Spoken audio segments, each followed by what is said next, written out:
Welcome to learning zone में आपका स्वागत है। फ्रेंड्स, आज हम लोग शॉर्ट टाइप क्वेश्चंस को देखेंगे जो कि हिंदी के शॉर्ट टाइप क्वेश्चंस हैं जो एग्ज़ाम में 1 मार्क्स या 2 मार्क्स के पूछे जाते हैं जो कि निबंध से रिलेटेड है। देखिए, पहला क्वेश्चन है प्रश्न नंबर 28, निबंध का अर्थ स्पष्ट कीजिए। तो इसका उत्तर हो जाएगा, गद्य की वह विधा निबंध कहलाती है जिसमें लेखक अपने विचारों तथा भावों को संगठित तथा कसावट के साथ प्रस्तुत करता है। ऐसी विधा जिसमें लेखक अपने विचारों तथा भावों को संगठित तथा कसावट के साथ प्रस्तुत करता है, वह विधा निबंध कहलाती है।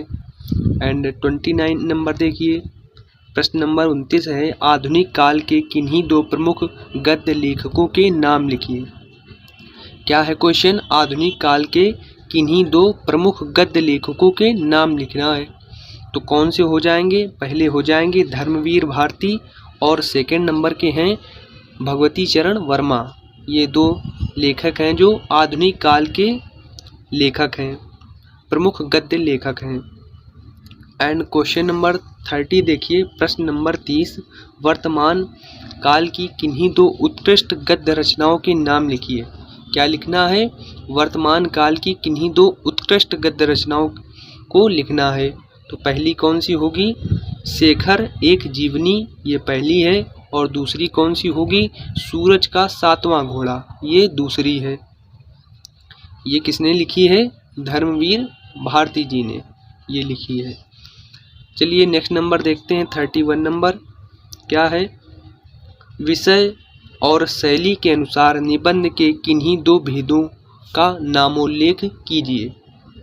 तो इसका उत्तर हो जाएगा, विषय और शैली की दृष्टि से निबंधों के प्रमुख भेद निम्न हैं। कौन कौन से भेद हैं? 4 तरह के भेद हैं। पहला है विचारात्मक निबंध, दूसरा कौन सा है? भावात्मक निबंध, तीसरा कौन सा है? वर्णनात्मक निबंध, चौथा है विवरणात्मक निबंध। ये 4 तरह के निबंधों के प्रकार हैं। क्वेश्चन नंबर 32 देखिए, प्रश्न नंबर 32, विचारात्मक निबंध और वर्णनात्मक निबंध में अंतर स्पष्ट कीजिए। अंतर स्पष्ट करना हमको वर्णनात्मक निबंध और विचारात्मक निबंध के मध्य में।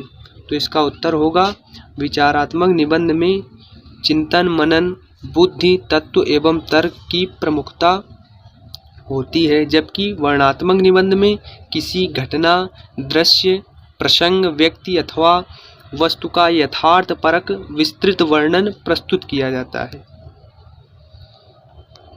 क्या प्रस्तुत किया जाता है? किसी घटना, दृश्य, प्रसंग, व्यक्ति अथवा वस्तु का यथार्थ परक विस्तृत वर्णन प्रस्तुत किया जाता है। किसमें? वर्णनात्मक निबंध में ऐसा प्रस्तुत किया जाता है। जबकि विचारात्मक निबंध में चिंतन मनन बुद्धि तत्व एवं तर्क की प्रमुखता होती है। नेक्स्ट क्वेश्चन देखिए, प्रश्न नंबर 33, विचारात्मक और भावात्मक निबंध में क्या अंतर है? अब इसमें डिफरेंस बताना है विचारात्मक निबंध और भावात्मक निबंध में। कैसे लिखेंगे? विचारात्मक निबंध में चिंतन मनन के अतिरिक्त बुद्धि तथा तर्क की प्रधानता होती है, जबकि भावात्मक निबंधों में भावों की प्रधानता होती है, बुद्धि की नहीं होती है। ये सेम क्वेश्चन है इसके प्रीवियस क्वेश्चन की तरह। चलिए नेक्स्ट नंबर देखते हैं, प्रश्न नंबर 34, भावात्मक निबंधों की किन्हीं 2 विशेषताओं का उल्लेख कीजिए। कौन से निबंधों की करनी है? भावात्मक निबंधों की विशेषताएं बतानी है। 2 विशेषताएं। भावात्मक निबंधों की विशेषताएं निम्न हैं। कौन कौन सी हैं? पहला है सरस, सहज, सरल भाषा का प्रयोग। कैसी भाषा का प्रयोग? सरस, सहज, सरल। सेकंड नंबर है भावात्मकता की प्रधानता। इसमें भावात्मकता की प्रधानता होती, भाषा इसमें सरस होती है, सहज होती है, सरल होती है। एंड नेक्स्ट नंबर देखिए, प्रश्न नंबर 35, हिंदी के 2 प्रसिद्ध श्रेष्ठ निबंधकारों का उल्लेख कीजिए। कौन कौन से श्रेष्ठ निबंधकार हो जाएंगे? पहले तो हो जाएंगे आचार्य रामचंद्र शुक्ल और दूसरे हो जाएंगे आचार्य हजारी प्रसाद। कौन से हो जाएंगे? पहले हो जाएंगे आचार्य रामचंद्र शुक्ल और दूसरे हो जाएंगे आचार्य Hazari Prasad Dwivedi ji. And next number देखिए, क्वेश्चन नंबर है 36। आचार्य रामचंद्र शुक्ल ने किस प्रकार के निबंध लिखे हैं? इसे बताना है आचार्य रामचंद्र शुक्ल जी ने किस प्रकार के निबंधों की रचना की है। तो देखिए, आचार्य रामचंद्र शुक्ल ने विचारात्मक तथा मनोविकार संबंधी निबंध लिखे हैं। कैसे निबंध लिखे हैं? विचारात्मक तथा मनोविकार संबंधी निबंध लिखे हैं। एंड नेक्स्ट नंबर देखिए, 37 नंबर है, वर्णनात्मक निबंध एवं विवरणात्मक निबंध में अंतर स्पष्ट कीजिए। तो इसका क्या अंतर होगा?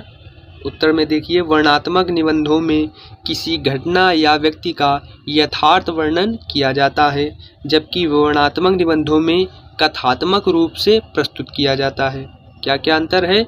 वर्णनात्मक निबंधों में किसी घटना या व्यक्ति का यथार्थ वर्णन किया जाता है कि जैसा व्यक्ति है वैसा ही वर्णन किया जाएगा, जबकि विवरणात्मक निबंधों में कथात्मक रूप से प्रस्तुत किया जाता है। उसमें कथा बनाकर प्रस्तुत की जाती है कि स्टोरी टाइप में लिखा जाता है।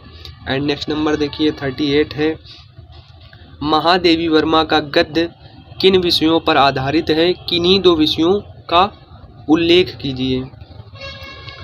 कौन कौन से विषय होंगे? उत्तर है, महादेवी वर्मा का गद्य संस्मरण और रेखा चित्र से संबंधित है। उनके गद्य के विषय पशु पक्षियों और नारी समाज से संबंधित हैं। किससे संबंधित हैं? पशु पक्षियों और नारी समाज से संबंधित हैं, क्योंकि इनका एक चैप्टर भी है जो गिल्लू नाम से है। वो यह दर्शाता है कि पशु पक्षियों से ये अत्यधिक प्रेम करती थी। एंड नेक्स्ट नंबर देखिए, 39 नंबर है, प्रश्न नंबर 39, छायावादी युग के किन्हीं दो प्रमुख लेखकों के नाम लिखिए। कौन कौन से लेखक हैं? छायावादी युग के दो लेखक निम्न हैं, जयशंकर प्रसाद और दूसरी हैं महादेवी वर्मा। ये छायावादी युग के दो प्रमुख लेखक हैं। एंड नेक्स्ट नंबर देखिए, शुक्ल युग के दो प्रमुख निबंधकारों गद्यकारों के नाम का उल्लेख कीजिए। शुक्ल युग के दो प्रमुख निबंधकारों के नामों का उल्लेख करना है। कौन कौन से हो जाएंगे? पहले हो जाएंगे आचार्य रामचंद्र शुक्ल और दूसरे हो जाएंगे डॉक्टर नगेंद्र। ये दो हो जाएंगे। एंड नेक्स्ट देखिए, 41 नंबर, शुक्लोत्तर युग के किन्हीं दो निबंधकारों के नाम लिखिए। कौन कौन से हो जाएंगे? विद्यानिवास मिश्र और दूसरे हो जाएंगे आचार्य हजारी प्रसाद द्विवेदी जी। ये दो शुक्लोत्तर युग के निबंधकार हैं। एंड देखिए नेक्स्ट नंबर, प्रश्न नंबर 42 देखिए, गेहूं और गुलाब निबंध के लेखक का नाम लिखिए। कौन है गेहूं और गुलाब निबंध के लेखक? रामवृक्ष बेनीपुरी जी हैं। कौन है? रामवृक्ष बेनीपुरी जी। एंड नेक्स्ट देखिए 43 नंबर, गांधी जी की देन के लेखक का नाम क्या है? इसमें ये बताना है गांधी जी की देन, ये जो निबंध है इसके लेखक कौन है? तो इसके लेखक हैं डॉक्टर राजेंद्र प्रसाद। इसके लेखक कौन हैं? डॉक्टर राजेंद्र प्रसाद जी हैं। गांधी जी की देन ये एक निबंध है। और देखिए 44 नंबर, डॉक्टर भगवत शरण उपाध्याय की किसी एक रचना का नाम लिखिए। कौन सी इनकी रचना है? उत्तर देखिए, डॉक्टर भगवत शरण उपाध्याय की रचना है खून की छींटें। क्या है? खून की छींटें। ये जो एक निबंध रचना है, इनकी एक निबंध कृति है।